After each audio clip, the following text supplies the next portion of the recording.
മറ്റൊരു പ്രധാനപ്പെട്ട വാർത്തയിലേക്ക് കൂടി നമ്മൾ പോകുന്നു. അരുണാചലിലെ മലയാളികളുടെ മരണത്തിൽ ദുരൂഹതയേറുകയാണ്. മൂവരെയും മരണത്തിലേക്ക് നയിച്ചത് ബ്ലാക്ക് മാജിക് തന്നെയാണെന്ന നിഗമനത്തിലാണ് പോലീസ്. 3 പേരും അന്യഗ്രഹ ജീവിതത്തിൽ വിശ്വസിച്ചിരുന്നതിന്റെ കൂടുതൽ തെളിവുകൾ പോലീസിന് ലഭിച്ചു. ആര്യയുടെ ലാപ്ടോപ്പിൽ നിന്നാണ് വിചിത്ര വിശ്വാസങ്ങളുടെ രേഖകൾ കണ്ടെത്തിയത്. കേസിൽ അന്വേഷണത്തിനായി കന്റോൺമെന്റ് ACPയുടെ നേതൃത്വത്തിൽ പ്രത്യേക സംഘത്തെ നിയോഗിച്ചിട്ടുണ്ട്. മരിച്ച കോട്ടയം സ്വദേശി നവീന്റെ സംസ്കാരം അല്പസമയത്തിനകം നടക്കും. സുനിഷ അയ്യലൂരും പ്രശാന്ത് തോട്ടുങ്ങലും വിവരങ്ങളുമായി ചേരുന്നു. ആദ്യം സുനിഷയിലേക്ക്. സുനിഷ, ഒരുപക്ഷെ അവരുടെ ലാപ്ടോപ്പുകളൊക്കെ പരിശോധിച്ചതിൽ നിന്ന് നിർണായക വിവരങ്ങൾ തന്നെയാണ് പോലീസിന് ലഭിച്ചിരിക്കുന്നത്. ഇതിൽ ഏറ്റവും നമ്മെ ഞെട്ടിപ്പിക്കുന്നത് അന്യഗ്രഹത്ത് ജീവിക്കാൻ സാധിക്കുന്നു, അല്ലെങ്കിൽ ഡിനോസറുകൾ ഇപ്പോഴും ജീവനോടെയുണ്ട് എന്നൊക്കെ തരത്തിലുള്ള വിചിത്രമായ പല വിശ്വാസങ്ങളും ഇവരെ സ്വാധീനിച്ചിട്ടുണ്ട് എന്നതാണ്.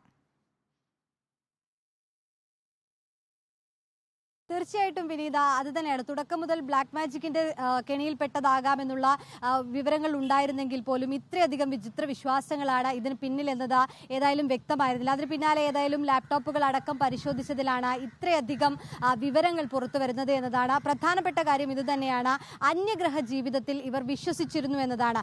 ഭൂമി നശിക്കാനിരിക്കുന്നത്, അതായത് ഭൂമി കുറച്ചു കാലം കഴിഞ്ഞാൽ നശിക്കും, അപ്പുറത്ത് മറ്റൊരു അന്യഗ്രഹ ജീവിതമുണ്ട് എന്നതായിരുന്നു ഇവരുടെ വിശ്വാസം. അതിന്റെ ഭാഗമായി തന്നെയാണ് ഈ ആര്യയുടെ ലാപ്ടോപ്പിൽ നിന്ന് കണ്ടെത്തിയ 466 പേജുകളുള്ള ഈ രേഖകളിൽ കൃത്യമായി പറയുന്നത് ദിനോസറുകളുടെ കാലം മുതൽ മനുഷ്യന്റെ ഭാവി വരെയുള്ള കാര്യങ്ങളെല്ലാം തന്നെ വ്യക്തമായി വിവരിക്കുന്നുണ്ട് എന്നതാണ്. പ്രധാനമായും പറഞ്ഞിരിക്കുന്നതും അതാണ്. ദിനോസറുകൾ മരിച്ചിട്ടില്ല, അത് മറ്റൊരു ഗ്രഹത്തിൽ ജീവിക്കുന്നു എന്നതാണ്. വംശനാശം സംഭവിച്ചിട്ടില്ല ഈ ദിനോസറുകൾക്ക്, അത് മറ്റൊരു ഗ്രഹത്തിൽ ഉണ്ട് എന്നൊരു വിശ്വാസം ഇവർ ഇപ്പോഴും പുലർത്തുന്നുണ്ട് എന്നത് തന്നെയാണ്.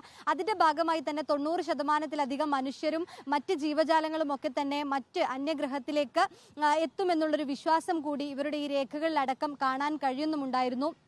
ഈ പ്രധാനമായും പറഞ്ഞിരിക്കുന്നത് അന്റാർട്ടിക്കയിൽ ഇതുമായി ബന്ധപ്പെട്ടുകൊണ്ട് ഒരു ഗവേഷണ കേന്ദ്രമുണ്ട് എന്നും സ്പേസ് ഷിപ്പുകൾ അടക്കം ഉണ്ട് എന്നുമുള്ളൊരു വിശ്വാസവും ഇതിന്റെ ഭാഗമായിട്ടുണ്ട്. ഈ രേഖയിലടക്കം അതിൻ്റെ ഈ സ്പേസ് ഷിപ്പുകളുടെ അടക്കം ചിത്രങ്ങളും ഈ രേഖയിൽ ഉണ്ട് എന്നതാണ്. ഇവർ പറയുന്നതും ഈ സ്പേസ് ഷിപ്പുകൾക്ക് ഇന്ധനം നിറയ്ക്കുന്നത് ഉൽക്കകളിൽ നിന്ന് ലഭിക്കുന്ന ആന്റി കാർബണിന്റെ എനർജി ഉപയോഗിച്ചാണ് എന്നതടക്കം വിശദമായ ഒരു രേഖകൾ തന്നെ ഇതിലുണ്ട് എന്നതാണ്. അതായത് ആൻഡ്രോമിഡ ഗാലക്സിയിൽ നിന്നുള്ള ഒരു സാങ്കല്പിക അന്യഗ്രഹ ജീവിയുമായി അന്യഗ്രഹ ജീവി സംഭാഷണം നടത്തുന്ന രീതിയിലാണ് ഈ രേഖകൾ ക്രമീകരിച്ചിരിക്കുന്നത് എന്നതാണ് പ്രത്യേകത. ഏതായാലും ഇത്തരത്തിലൊരു 466 പേജുകളോളം സിനിമകളെയൊക്കെ വെല്ലുന്ന തരത്തിലുള്ള വിശ്വാസങ്ങളാണ് ഇവർ പുലർത്തിയിരുന്നത് എന്നാണ് മനസ്സിലാക്കാൻ കഴിയുന്നത്. പക്ഷേ ഇതിൽ ഏറ്റവും പ്രധാനപ്പെട്ട കാര്യം, എങ്ങനെയാണ് അവർ ഈ വിശ്വാസങ്ങളിലേക്ക് എത്തിപ്പെട്ടത്, അല്ലെങ്കിൽ ആരാണ് ഇവരെ ഇതിലേക്ക് എത്തിച്ചത് തുടങ്ങിയ കാര്യങ്ങളാണ്. അക്കാര്യങ്ങൾ എന്തെങ്കിലും പോലീസിന് സൂചനകൾ ലഭിച്ചിട്ടുണ്ടോ?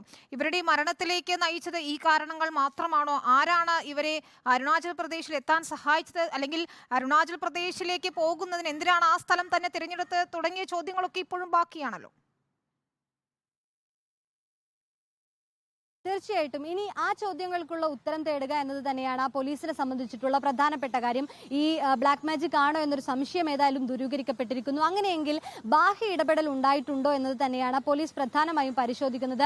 വിനീത പറഞ്ഞതുപോലെ തന്നെ ഇവർ നേരത്തെ പോലീസിന് പല സംശയങ്ങളും ഉണ്ടായിരുന്നു. കാരണം ഈ ഇറ്റാനഗർ എന്തുകൊണ്ട്, ഈ അരുണാചൽ പ്രദേശിൽ നിന്നും അകത്തോട്ടുള്ള ഈ സ്ഥലം എന്തുകൊണ്ട് തിരഞ്ഞെടുത്തു എന്നതായിരുന്നു ഒന്നാമത്തെ ചോദ്യം. അതിൽ തന്നെ ആ ഭാഗങ്ങളിൽ ഏതെങ്കിലും തരത്തിൽ ഈ ഇടപെടലുകൾ ഉണ്ടായിട്ടുണ്ടോ എന്നതാണ്. ഈ ബ്ലാക്ക് മാജിക്കുമായി ബന്ധപ്പെട്ട ഏതെങ്കിലും കാര്യങ്ങൾ അവിടെ നടക്കുന്നുണ്ടോ എന്നൊരു സംശയം പോലീസിനുണ്ടായിരുന്നു. അത് അരുണാചൽ പോലീസുമായി അടക്കം കൂടിയാലോചനകൾ നടത്തി അത്തരത്തിലുള്ള അന്വേഷണം നടക്കുന്നുണ്ട് എന്നാണ് മനസ്സിലാക്കുന്നത്. അതേസമയം തന്നെ തിരഞ്ഞെടുത്ത തീയതിക്ക് എന്തെങ്കിലും തരത്തിലുള്ള പ്രത്യേകതകൾ ഉണ്ടോ എന്നും ഇവർക്ക് സംശയമുണ്ടായിരുന്നു. മറ്റൊരു കാര്യം, ഈ ആര്യയുടെയും ദേവിയുടെയും നവീന്റെയും കൈകളിൽ ഒരു കൈവള കണ്ടെത്തിയിരുന്നു. അത് ഇത്തരത്തിൽ ക്രിയ നടന്നതിന്റെ ഭാഗമായാണോ, അത്തരത്തിൽ ഏതെങ്കിലും അഭിചാരക്രിയ നടന്നിട്ടുണ്ടോ എന്നൊരു സംശയം നിഴലിക്കുന്നുണ്ടോ? കണ്ടെത്തിയ ഈ ബ്ലേഡുകൾ 3 പേരുടെയും കൈ മുറിക്കാൻ ഉപയോഗിച്ചിരുന്നത് വെവ്വേറെ ബ്ലേഡുകളാണ്. അതിന് പിന്നിൽ എന്തെങ്കിലും കാര്യമുണ്ടോ? അതൊക്കെ തന്നെയും ഇനി തെളിയേണ്ടതുണ്ട്. അത്തരത്തിലുള്ള വിവരങ്ങളിലേക്കാണ് പോലീസ് ഇനി അന്വേഷണം വ്യാപിപ്പിക്കുന്നത് എന്നതാണ്. നേരത്തെ ഈ ടെലഗ്രാം വഴിയാണ് ഇവർ ഇത്തരത്തിലുള്ള വിവരങ്ങളിലേക്ക് എത്തിയത് എന്നതടക്കമുള്ള സംശയങ്ങൾ ഉണ്ടായിരുന്നു. അതേസമയം തന്നെ ഇമെയിൽ ചാറ്റുകൾ അടക്കം പരിശോധിക്കുകയും ചെയ്തിരുന്നു. പക്ഷേ ഇവരെ സ്വാധീനിച്ചത്, അല്ലെങ്കിൽ ഈ പിന്നിൽ നിന്ന് ആരെങ്കിലും ഇതിൽ പ്രവർത്തിച്ചിട്ടുണ്ടോ, ഇനിയും കൂടുതൽ അങ്ങനെയാണെങ്കിൽ ഇനിയും കൂടുതൽ പേർ ഈ കെണിയിൽ എന്തായാലും അടിമുടി ദുരൂഹതയാണ് ഇപ്പോഴും ഈ മൂന്നുപേരുടെയും മരണത്തിൽ തുടരുന്നത് എന്ന കാര്യത്തിൽ സംശയമില്ല. പോലീസ് സമഗ്രമായ അന്വേഷണം നടത്തുന്നുണ്ട്. പ്രത്യേക സംഘത്തെ രൂപീകരിച്ചിട്ടുണ്ട്. ഇപ്പോൾ പ്രശാന്ത് തോട്ടുങ്കൽ കൂടി ചേരുന്നു കോട്ടയത്ത് നിന്ന്. പ്രശാന്ത്, നവീന്റെ സംസ്കാര ചടങ്ങുകൾ അല്പസമയത്തിനകം നടക്കുമെന്നാണ് മനസ്സിലാക്കാൻ കഴിയുന്നത്. ഈ ബന്ധുക്കൾക്ക് ഇപ്പോൾ വന്ന ഞെട്ടിക്കുന്ന വിവരങ്ങളുണ്ടല്ലോ, ഇവർക്ക് വിചിത്ര വിശ്വാസം ഉണ്ടായിരുന്നു തുടങ്ങിയ കാര്യങ്ങളിൽ ബന്ധുക്കൾക്ക് എന്തെങ്കിലും വിവരമുണ്ടോ? നവീന്റെ ബന്ധുക്കൾ ആരെങ്കിലുമായിട്ടോ സുഹൃത്തുക്കളുമായിട്ടോ സംസാരിക്കാൻ കഴിഞ്ഞിരുന്നോ?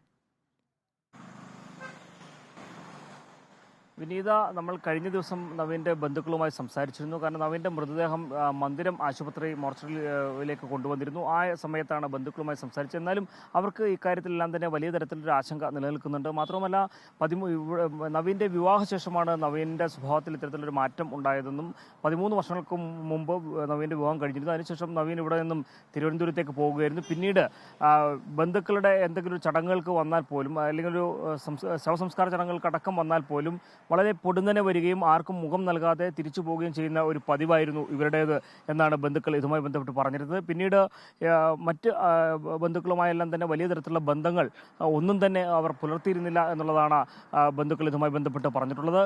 ഇന്ന് ഉച്ചയ്ക്ക് 1 മണിയോടുകൂടി തന്നെയാണ് നവീൻ്റെ മൃതദേഹം അവിടെ നിന്നും നവീൻ്റെ മീനടുത്തെ വീട്ടിലേക്ക് കൊണ്ടുവന്നത്. മീനടുത്തെ വീട്ടിൽ ഇത് പ്രാർത്ഥനാ ചടങ്ങുകൾക്ക് ശേഷം പിന്നീട് 3:30 മീനടം വലിയ പള്ളിയിലാണ് സംസ്കാര ചടങ്ങുകൾ. ഇപ്പോൾ സംസ്കാരം ചടങ്ങുകളെല്ലാം തന്നെ പൂർത്തിയായി എന്നുള്ളതാണ് നമുക്ക് ലഭിക്കുന്ന വിവരം.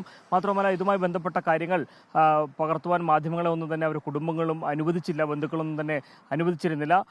എന്തായാലും ഈ കാര്യത്തിൽ വലിയ തരത്തിലുള്ള ദുരൂഹത തുടരുകയാണ്. ഇത് സംബന്ധിച്ച കാര്യത്തിൽ കൂടുതൽ അന്വേഷണം വേണമെന്നുള്ള ആവശ്യം ബന്ധുക്കളുടെ ഭാഗത്തു നിന്നും ഉയർന്നിട്ടുണ്ട്. ശരി, ഏതായാലും പ്രത്യേക സംഘം തന്നെ ഇക്കാര്യത്തിൽ അന്വേഷണം നടത്തുന്നുണ്ട്. ദുരൂഹതകളെല്ലാം നീങ്ങേണ്ടതുണ്ട്. ഇത്തരത്തിൽ വിചിത്ര വിശ്വാസങ്ങൾ തന്നെയാണോ ഇവരുടെ മരണത്തിലേക്ക് നയിച്ചത് തുടങ്ങിയ കാര്യങ്ങളിൽ വ്യക്തത വരേണ്ടതുണ്ട്.